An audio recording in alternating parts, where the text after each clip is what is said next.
بسم اللہ الرحمن الرحیم قلم کتاب چینل سے جڑے ہوئے دوستو السلام علیکم۔ آج ہم آپ سے بات کرنے جا رہے ہیں بہت ہی اہم موضوع پر۔ ہمارا ٹاپک ہے کہ کرونا وائرس عذاب الہی ہے یا دجال کی مدد کے لیے سٹیج کی تیاری ہے۔ لیکن اس سے پہلے نئے آنے والے دوستوں کے لیے ایک گزارش، اگر آپ نے چینل سبسکرائب نہیں کیا تو سبسکرائب کر لیں اور بیل آئیکن پریس کر کے آل کا بٹن دبا لیں تاکہ ہر آنے والی معلوماتی ویڈیو آپ تک سب سے پہلے پہنچ سکے۔ جیسے جیسے گرد و غبار بیٹھ رہا ہے، منظر صاف ہوتا جا رہا ہے اور آئینہ ایام سے مستقبل کی تصویر واضح ہونا شروع ہو گئی ہے۔ ایک عجیب گو مگو کی کیفیت ہے۔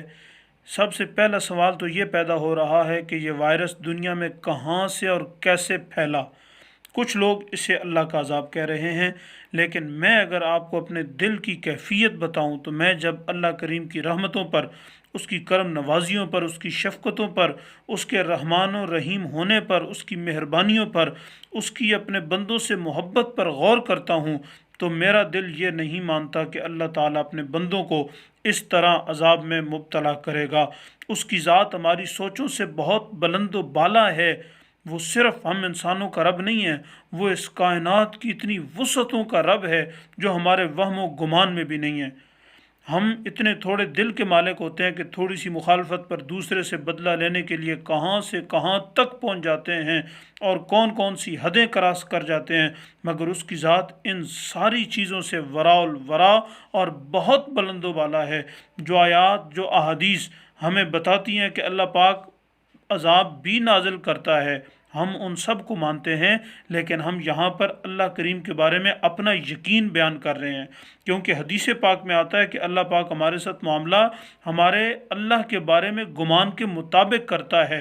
جیسا ہم گمان کریں گے اس کے بارے میں، ویسا ہی وہ ہمارے ساتھ معاملہ کرے گا۔ اس لیے میرا یقین یہ ہے کہ یہ اللہ پاک کا عذاب نہیں ہے۔ جب عذاب نہیں ہے تو پھر کیا ہے؟ کچھ صاحبان علم کا خیال یہ ہے کہ یہ وائرس چائنا نے خود عام کیا ہے۔ اس کے پیچھے اسباب کیا ہیں؟ تو وہ کہتے ہیں چائنا دنیا کا سب سے بڑا آئل کا خریدار ہے، اسی طرح کھانے پینے کی اشیاء کا خریدار ہے۔ ان حالات میں جب کہ آئل پچھلے کئی سالوں کی کم ترین سطح پر آ گیا ہے اور دیگر جو کھانے پینے کی اشیاء ہیں وہ بھی کم ترین سطح پر آ گئی ہیں، تو اس کا سب سے زیادہ فائدہ کس کو ہوگا؟ چائنا کو۔ پھر وہ دوسری دلیل یہ دیتے ہیں کہ چائنا کا وائرس کتنا سمجھدار تھا کہ چائنا سے چلا امریکہ اور اٹلی تک تو پھیل گیا، لیکن چائنا کے صرف ایک شہر ووہان کے سوا کسی دوسرے شہر تک نہیں پہنچ سکا۔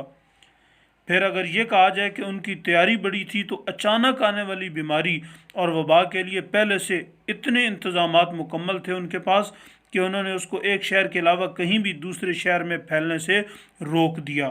جبکہ دوسری طرف کچھ لوگوں کا خیال یہ ہے کہ یہ امریکہ اور اسرائیل کی کارستانی ہے، اور امریکہ کے حوالے سے جتنا شور مچا ہوا ہے وہ سب جھوٹ پر مبنی ہے۔ وہاں کوئی مریض نہیں ہے۔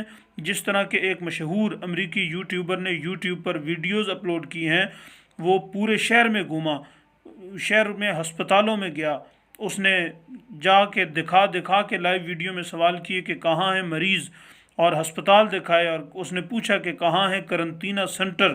وہ لائیو ویڈیو میں سارے مناظر دکھا رہا ہے اور گورنمنٹ کو چیلنج کر رہا ہے کہ یہ سب جھوٹ ہے، امریکہ میں کوئی ایسی بات نہیں ہے۔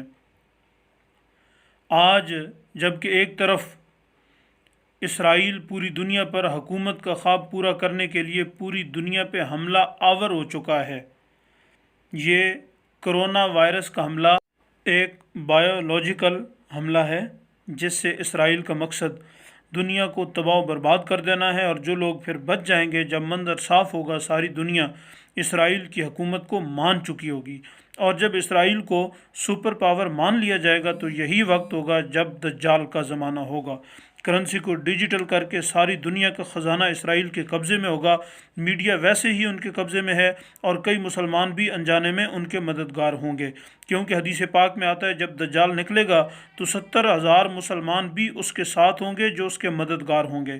اور اب تو یہ خبر بھی منظر عام پر آ چکی ہے کہ یورپ کے 15 ممالک کے وفود نے اسرائیل کے وفد سے ملاقات کی، اور انہوں نے اسرائیل کے آگے ہاتھ جوڑ کے گزارش کی ہے کہ یہ علاج صرف آپ ہی کر سکتے ہیں، تو آپ کی مہربانی، آپ ہمیں اس کا علاج دیں۔